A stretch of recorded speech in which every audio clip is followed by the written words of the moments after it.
이 세상을 살아가는 데 있어서 가장 기본이 되며 그렇기 때문에 가장 중요한 문제는 바로 먹고 사는 문제가 아닐까 생각이 됩니다. 무엇을 먹고 무엇을 입고 그리고 어디에서 살 것인가, 그것을 우리는 의식주의 문제라고 하죠. 이 문제가 해결이 안 된다면 그 누구도 사람다운 삶을 살기는 어렵기 때문에 이 문제는 사람답게 살기 위해서는 우리에게 가장 기본이며 기초가 되고 중요한 문제, 가장 기본적으로 우선적으로 채워져야 하는 문제라고 볼 수 있습니다. 그렇기 때문에 이 의식주의 문제로부터 자유로울 수 있는 사람은 아무도 없을 것이에요. 아무리 대단한 부자라 할지라도 자신이 어디에 살 것이며 오늘은 무엇을 먹을까를 고민하게 되는 것이죠. 그런데요, 코로나19 시대를 지나면서 단지 무엇을 먹을까, 무엇을 입을까가 문제가 아니라 우리는 이제 생존 자체가 어려운 그런 사람들도 있습니다. 사실 외국에서는 우리나라를 자영업자의 나라라고 본다고 합니다. 2019년 기준으로 보면은 자영업 비중이 전체 우리 인구의 24.6%, 그래서 4가구 중 1가구는 자영업을 통해서 이제 생계를 유지하는데요. 그래서 경제협력개발기구 OECD 국가 중에서 자영업에 대한 비율이 세계 6위라고 합니다. 그런데 코로나가 지난 2년 동안에 얼마나 많은 자영업자들이 문을 닫게 되었는지, 얼마나 많은 사람들이 실직을 하고 그 생계가 어려워졌는지, 서울시에서 조사한 자료에 의하면 코로나 시기 동안에 PC방의 경우요, 인허가 대비의 폐업 비율, 그러니까 이것을 우리가 시작하겠다라고 하는 것과 그리고 문을 닫겠다라는 것의 비율 차이가요 300%였다고 합니다. 목욕장 같은 경우는 이제 많이 바뀌긴 했지만 500%까지 올라갔다고 합니다. 그만큼 폐업 비율이 높았던 것이죠. 우리 주변에 많은 가게들이 문을 열었다 닫게 되면 우리가 보게 됩니다. 저희 교회 앞 골목에서도요, 계속해서 가게들이 동일한 장소인데 계속 간판이 바뀌고 주인이 바뀌고 저희 교회 주차 가능하냐고 물으러 오는 그 사장님들이 계속 바뀌어요. 이 모든 것이 무엇을 말해줍니까? 오늘날 먹고 사는 문제가 크고 이로 인한 염려가 우리 모든 사람 가운데 크다, 심각하다라는 것이죠. 그런데 오늘 본문은 우리에게 무엇을 요구하고 있냐면 마치 너무나도 불가능한 일을 우리에게 요구합니다. 그것이 무엇입니까? 25절이에요. 그러므로 내가 너에게 이르노니 목숨을 위하여 무엇을 먹을까 무엇을 마실까, 몸을 위하여 무엇을 입을까 염려하지 말라. 목숨이 음식보다 중하지 아니하며 몸이 의복보다 중요하지 아니하냐. 주님께서는 우리에게 염려하지 말아라 라고 말합니다. 그런데 염려하지 않는다는 것이 가능하냐라는 거죠. 우리는 이 명령을 어떻게 받아들이며 또 우리의 삶에 어떻게 적용해야 하는 것인가 고민이 되는 것이죠. 이처럼 우리가 먼저 그의 나라와 의를 위하여 산다고 하지만 그럼에도 현실적인 문제는 늘 우리에게 부담감으로 남아 있습니다. 그 누구도 의식주의 문제로부터 자유로울 수 없다는 말이죠. 하나님은 우리가 이러한 문제와 별개로 전혀 다른 세상에 꿈나라처럼 살도록 내버려 두지 않으셨습니다. 그렇다면 우리는 살면서 겪게 되는 이러한 현실의 문제들을 어떻게 해결해 나가야 하는 것인가? 성경은 이 문제에 대해서 우리에게 뭐라고 말씀하고 계신가? 오늘 본문은 우리에게 염려하지 말라고 하는데 어떻게 염려를 안 할 수 있는 것인가? 염려는 그냥 우리가 안 해야지, 염려 안 해야지, 염려 그만해야지 말로 외치고 다짐을 한다고 가능한 것이 아닙니다. 왜냐하면 우리가 다짐을 해도요, 우리의 허락 없이 우리의 마음 가운데, 우리의 생각 가운데 침투하여 들어오는 것이 바로 염려이기 때문에 그렇습니다. 그렇기 때문에 우리의 생각과 마음을 염려가 들어오지 못하도록 하는 방법은 그 생각이 들어오지 못하도록 우리의 생각과 우리의 마음을 다른 것으로 미리 채워넣는 것입니다. 그래서 계속해서 우리 가운데 염려라는 것이 자리 잡지 못하도록 다른 것으로 우리를 채워넣는 거예요. 그것이 염려를 내려놓는 방법이라 할 수 있습니다. 그렇다면 무엇으로 우리를 채워야 할까요? 바로 하나님에 대한 바른 생각입니다. 하나님에 대한 바른 인식으로 우리를 채워야 합니다. 하나님은 어떤 분이신가? 하나님은 우리에게 어떤 일을 행하셨는가를 우리 가운데 계속해서 체험으로 인하여 그 사고와 그 생각이 염려가 들어오지 못하도록 막아주는 방법밖에 없는 것이죠. 하나님의 어떤 분이신지 우리 마음과 사고 가운데 가득 채우게 되면 우리는 자연스럽게 염려를 밀어낼 수 있게 될 것입니다.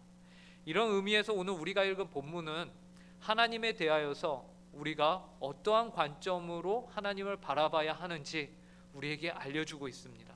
하나님은 어떤 분이신가요? 첫 번째로 성경은 우리에게 공중에 나는 새를 먹이시는 분이시다라고 말하고 있습니다. 본문 26절을 함께 보도록 하겠습니다. 함께 읽겠습니다. 시작.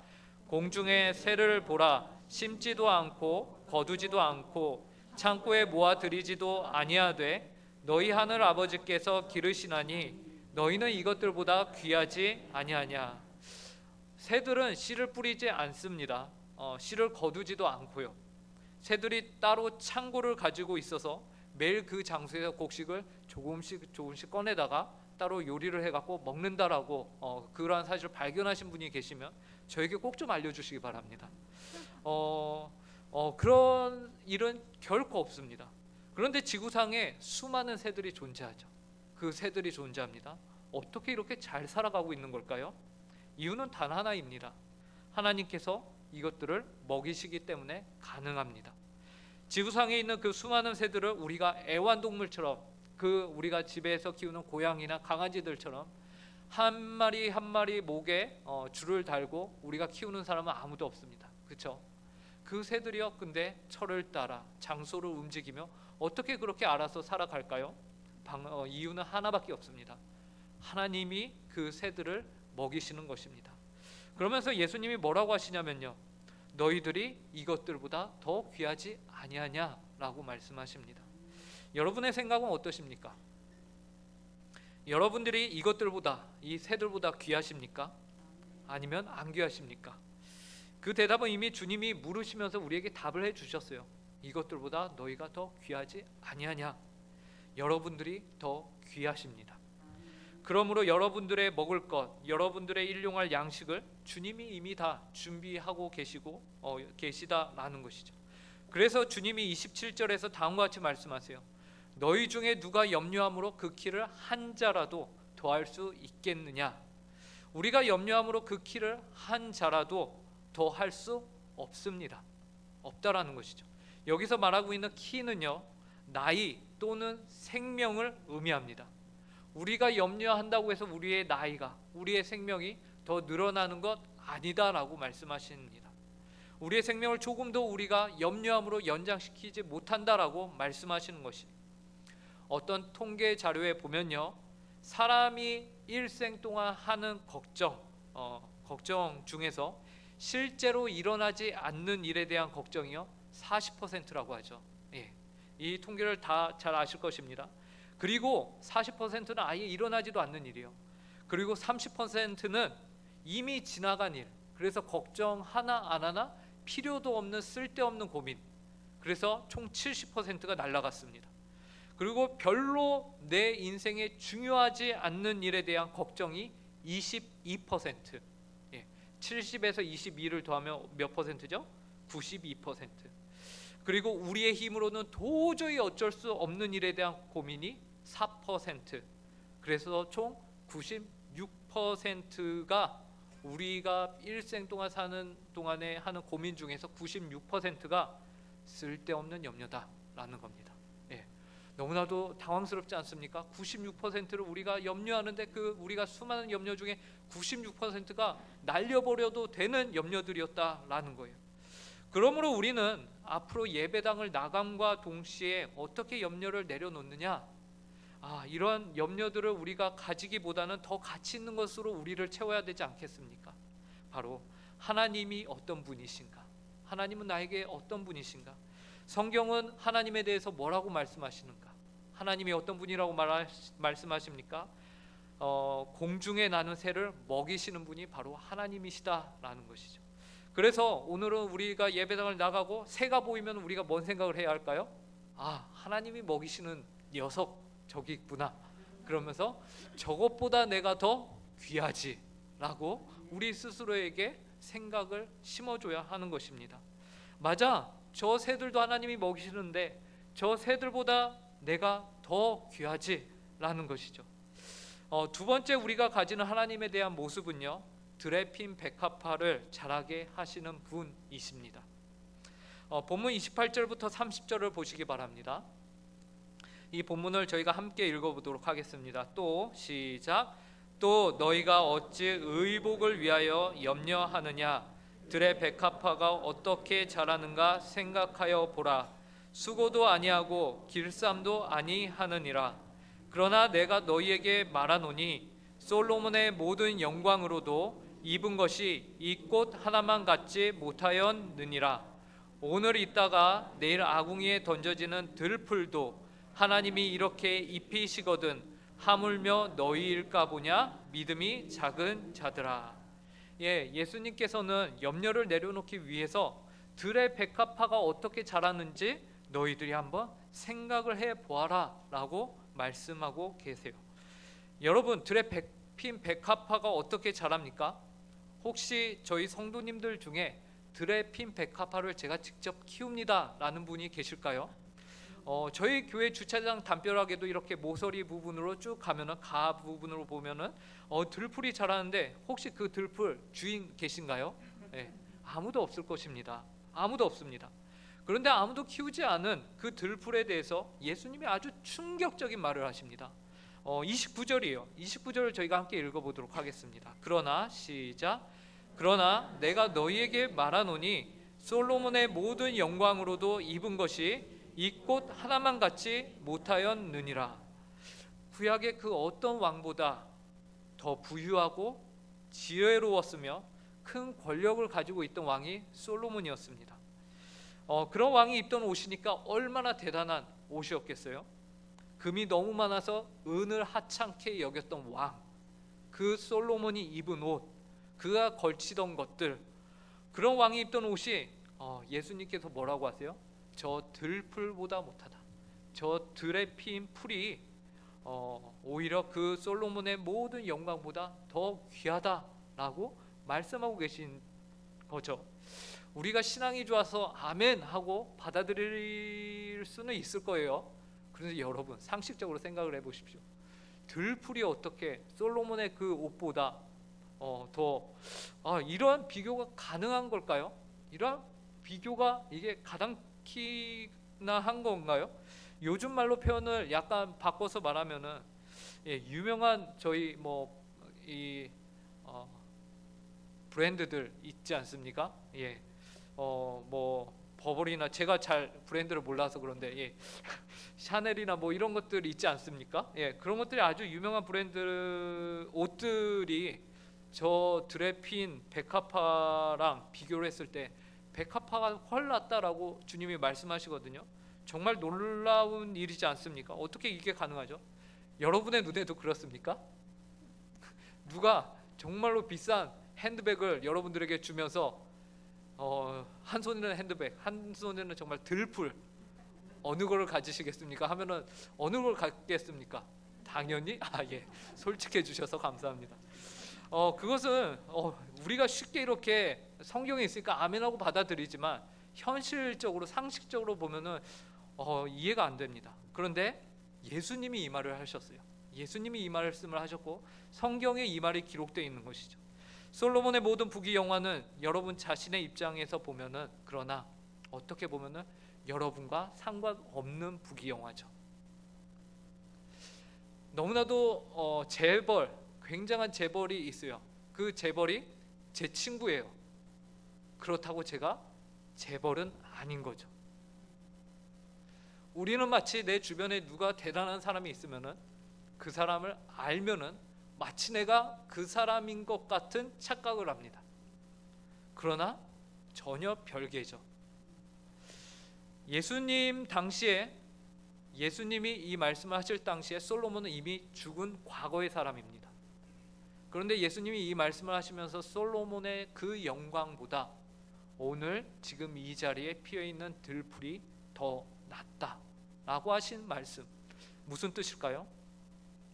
이 꽃이 지금 당장 누리고 있는 영양분, 이 꽃 하나가 누리고 있는 바람, 이 꽃 하나가 하루치 분량으로 누리고 있는 작은 양의 수분, 물방울 하나, 이 꽃 하나가 양분으로 빨아올리는 물 한 모금, 결국 오늘을 살아가는 우리의 삶에 주어진 우리의 현실, 우리의 상황, 이 모든 것들이 비록 들에 있는 풀처럼 초라해 보일지라도 과거의 솔로몬의 영광보다는 낫다라는 것이죠. 그것을 주님이 말씀하신 것이 아닐까요? 여러분 생각을 한번 해보십시오. 오늘 하루, 이번 한 달, 올 한 해를 살아가는데 여러분에게 필요한 것이 여러분 한 사람의 건강입니까? 아니면 100명분의 건강입니까? 당연히 한 사람분의 건강이면 여러분에겐 충분한 거예요. 100사람의 손과 100사람의 발을 움직일 100명분의 기력이 여러분에게 필요한가요? 아니죠. 여러분 각자 그냥 여러분의 두 팔, 두 다리 움직일 수 있는 그 정도의 기력이면, 단 한 사람의 기력과 힘이면 충분한 것이 오늘 여러분에게 주어진 그 기력이면 되는 겁니다. 과거에 내가 어떻고, 과거에 누가 누렸고, 과거에 얼마나 화려했고, 얼마나 위대했고, 그런 것들이 중요한 것이 아닌 것이죠. 여러분에게 양식이 필요하다고 생각을 할 때에 지금 당장 한 끼를 먹는데 여러분에게 100명분의 뷔페를 갖다 놓고 이거 다 너 거야 그랬을 때에 그 100인분의 음식이 여러분에게 필요한가요? 아니면 잘 차려진 한상 밥상 하나가 딱 필요한가요? 100명분의 1000명분의 만명분의 식사비 필요치 않습니다. 오늘 저녁 여러분 한 몸을 편안히 뉘어서 안식할 정도의 넉넉한 공간이 필요한 것이지 진시 황제나 네로 황제처럼 수천만 평의 궁궐이 필요한 것이 아니에요. 우리 한 사람 신체에 필요한 건강, 우리 각자 한 끼를 위한 식사, 우리 한 사람을 위한 잠자리, 각자 하나님께서 각자에게 알맞는 방식으로 공급해 주시고 계시다라는 것이죠. 그리고 그것이 하나님의 은혜이고 그것이 하나님의 비상한 돌보심인데, 그 은혜와 돌보심이 솔로몬이 가진 과거에 있었던, 그러나 지금은 없는, 나와는 상관이 없는 그 모든 것들보다 더 귀하다라는 겁니다. 그렇기에 29절에서의 우리의 기준과 상식으로는 말도 안 되는 비교가 가능한 것이요, 솔로몬의 저 영광보다 이곳에 있는 들풀 하나가 더 낫다라는 것이죠. 남의 영광이나 과거의 영광이 아니라 바로 오늘 여러분에게 주어지는 하나님의 보살핌과 공급하심과 은혜를 직접 깨달으시기 바랍니다. 바로 그것이 솔로몬의 영광보다 여러분에게 더 귀하다는 가르침을 깨달으시기 바랍니다. 그러면서 주님은 또 30절에서 이렇게 덧붙여 말씀하시죠. 오늘 있다가 내일 아궁이에 던져지는 들풀도 하나님이 이렇게 입히시거든 하물며 너일까 보냐 믿음이 적은 자들아. 솔로몬의 영광보다 더 뛰어난 들풀도 결국에는 아궁이에 던져지게 되지만 주님의 자녀인 여러분들은 어떻다는 겁니까? 그 은혜가 영원할 것을 말하고 계십니다. 솔로몬의 그 의복들 모두 이 땅에 있었지만 결국 사라지고 지금 없는 것들이죠. 하지만 여러분들을 향한 하나님의 은혜와 그 은총은 영원합니다. 때로는 우리가 너무 힘들고 내 상황이 왜 이렇게 좌절이 되고 왜 하필 나에게 이러한 일들이 생기는지 모르게 염려가 나를 엄습할 때가 있지 않습니까?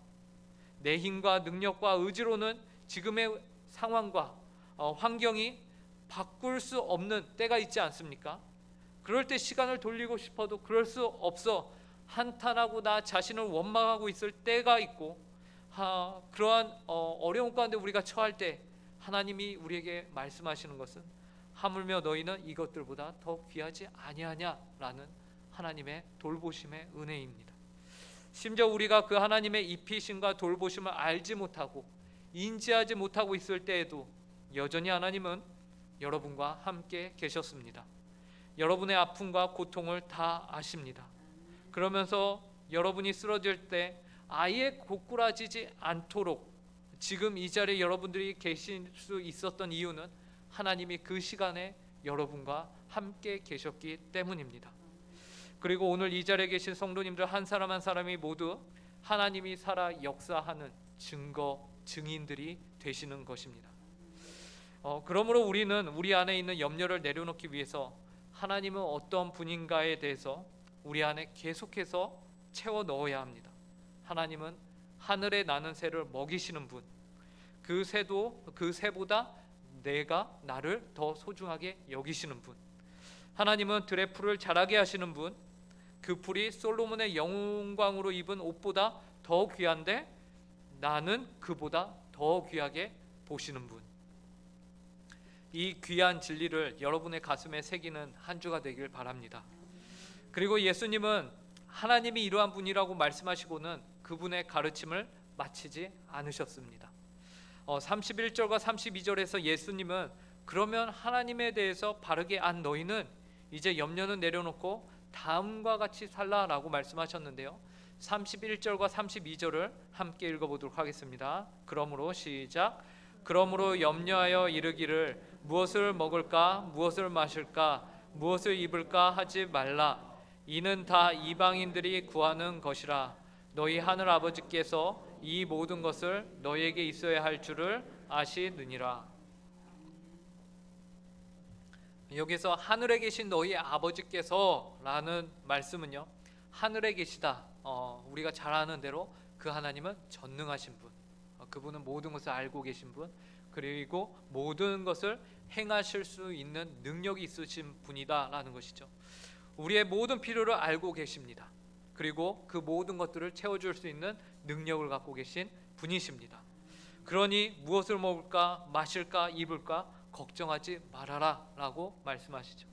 우리의 삶의 모든 염려를 내려놓을 수 있는 방법은 우리가 무엇을 먹을까 마실까 입을까에 대한 그러한 고민과 생각에 대해서 노예가 되지 않기 위해서는 바로 하나님은 어떤 분이신가를 우리가 계속해서 생각해야 하는 것이죠. 그럴 때에 우리가 그분을 신뢰할 수 있으며 믿을 수 있으므로 우리의 염려를 모두 다 내려놓을 수 있을 것입니다. 그 다음에 성경은 우리에게 먼저 그의 나라와 의를 구하라 라고 말씀합니다. 33절과 34절을 함께 읽어보도록 하겠습니다. 그런즉 시작. 그런즉 너희는 먼저 그의 나라와 그의 의를 구하라. 그리하면 이 모든 것을 너희에게 더하시리라. 그러므로 내일 일을 위하여 염려하지 말라. 내일 일은 내일이 염려할 것이요 한날의 괴로움은 그 날로 족하니라. 먼저 그의 나라와 그의 의를 구하라고 주님은 말씀하십니다. 너희가 나를 아느냐? 이제 너희가 나를 알았느냐? 그렇다면 너희는 먼저 그의 나라, 먼저 나의 나라와 나의 의를 구하는 삶을 살아라 라고 말씀하십니다. 그러면서 내일 일을 위하여 염려하지 말라라고 합니다. 오늘 주어진 하루에 최선을 다하고 오늘 주어진 하루를 너희가 살아내라. 내일 염려 그거 한다고 해서 너희 키를 한 자라도 더 키울 수 있느냐? 그렇지 않다라는 것이죠.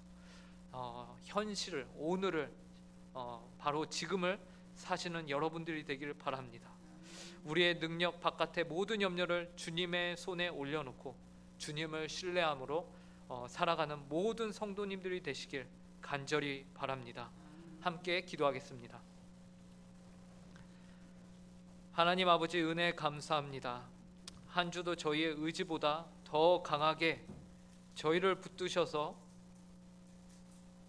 저희를 인도하시며 저희 모든 필요를 아시고 저희 마음을 살피시며 저희를 위로하시고 저희와 동행해 주시는 하나님 너무나도 감사합니다. 그러나 이 세상을 살아가는 데 있어서 우리에게 항상 그 하나님보다 염려가 크게 다가오고 그로 인하여 우리 안에 두려움이 싹트기도 합니다. 우리가 감히 알지 못하는 미래에 대한 두려움, 하나님 아버지 앞으로 있을 일들에 대한 두려움, 하나님 우리가 갖고 있고 과거의 우리의 실수에 대한 두려움, 걱정, 근심 갖고 있습니다. 그러나 하나님 아버지 이 모든 것들을 저희가 내려놓고 저희가 붙잡고 있던 모든 것들을 내려놓고 오직 저희의 생각과 저희의 마음을 하나님으로 채우길 원합니다. 하나님 아버지, 하나님은 저 하늘에 나는 새보다 저 들에 핀 백합화보다 더 소중히 우리를 여기시는 아버지임을 저희가 믿습니다. 하나님을 아버지로 믿으며 이 믿음을 잃지 않고 저희들의 삶이 주님과 동행하며 먼저 그의 나라와 그의 의를 구할 수 있는 삶을 살아내게 하여 주시옵소서. 감사하오며 이 모든 말씀 예수님의 이름으로 기도합니다. 찬송가